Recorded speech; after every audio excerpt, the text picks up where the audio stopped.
Donald John Trump, the former and future president of the United States. Joseph Robinette, that's real, Biden, the current and future president of the United States. These two are facing off against each other. Oh, and Ron DeSantis, but hungry. I don't think he's serious. And everything would be gearing up for a massive rematch, except a little someone named Johnny Law had to intervene. You see, before 2020, Trump was known as a pussy-grabbing, Russia-colluding, Russia, if you're listening, prostitute-stiffing, probable rapist. Now it's almost 3 years late, and Trump's facing trial on 3 indictments and 78 charges and is a definitely rapist. So is that it? Well, not necessarily. Apart from hiring me as his lawyer, I will get you off! There's one person he can turn to. The big man upstairs. Avid hater of drunk driving, and living through 14 presidents, and one of the only people to have ever had a pleasant conversation with Richard Nixon. Hello, Mr. President. How are you?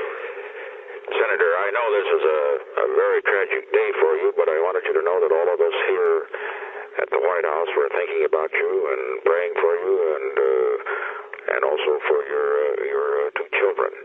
And appreciate that family. It's his main opposition, China Joe. Presidents have certain powers that, as we've seen, do apply to former presidents. A full, free, and absolute pardon unto Richard Nixon. So hopefully before the Constitution acts with its swift hammer of justice, here are 5 reasons Biden should pardon Donald J. Trump. Before we begin, is Biden running unopposed? Well, as an amendmenteer, that's my official title, I can tell you that he isn't. Well, not exactly. The only requirements for running for president are that you're born in the United States, are 35 at least, and have been living there for 14 years, and a $5,000 kickback for Uncle Sam. Nothing about criminality.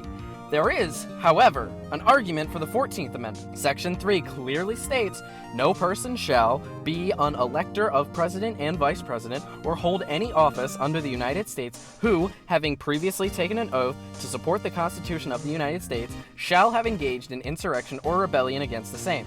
But Congress may vote by 2/3 of each house to remove such disability. This has been used to bar New Mexico Otero County Commissioner Coy Griffin from running as a result of his participation in January 6th. If only Trump didn't commit literal treason, the only crime that applies to politicians. Allegedly, of course. It's not like anybody got any of this on video. Well, with tensions as high as they are, and Trump as big as he is, they probably won't put him away for insurrection, but the point still stands. He's facing a lot of crimes. And considering how a lot of people already think he can't run, this is clearly turmoil for Team Trump. So let's get into reasons for pardoning, starting with number 5.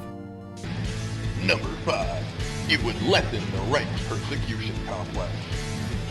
If you're paying attention to what's happening in the conservasphere, then you'd know one thing: the left is going to kill the right. That and anything a trans person would do is inexcusable, but that's besides the point. What I'm trying to say is I think everyone should drink water. Water. It's endorsed by trans people. Your move, fascism. If you look anywhere, you'll see that the left is coming after conservatives, and Donald Trump is the #1 target. And hell, they aren't wrong. It just so happens that Trump is a Republican and commits tons of crimes. So how better to ease the tensions than to just acquit him? I'ma be real, his chances to reoffend are low, seeing as how old he is, and he's probably learned his lesson, right? If Trump was pardoned, I think a lot of the base for the persecution complex goes away. And not thinking they're being persecuted makes it all the easier to sneak up on them and... Number 4. It would ease tensions and bring back presidential solidarity. If there's one thing that the left and the right can agree on, it's that they can't agree on anything.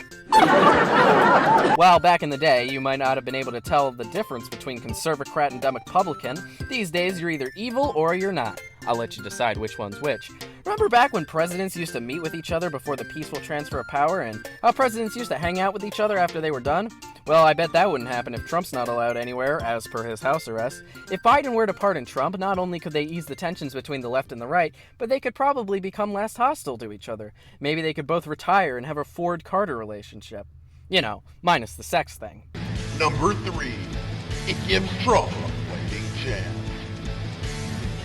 We all know Trump's gonna lose, right? Trump has already shown his ability to overpower a woman, so we all knew he'd beat Hillary in 2016.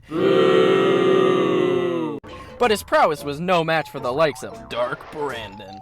In all actuality, he'll probably get like 200 electoral votes or something. Of course, that only goes down if Trump's campaigning from inside of the rectangular office. If Joe Biden were to pardon Trump, we could at least pretend the Republicans have a chance at winning. Number 2.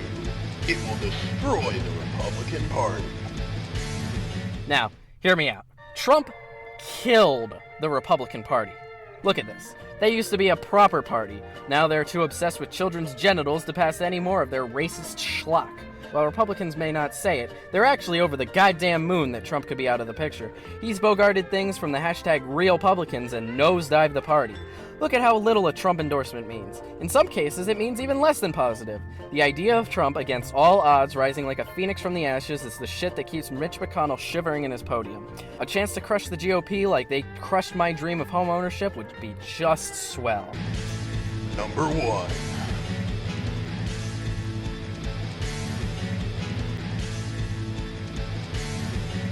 It would be funny. It would be very, very funny. So, Mark, what'd you think?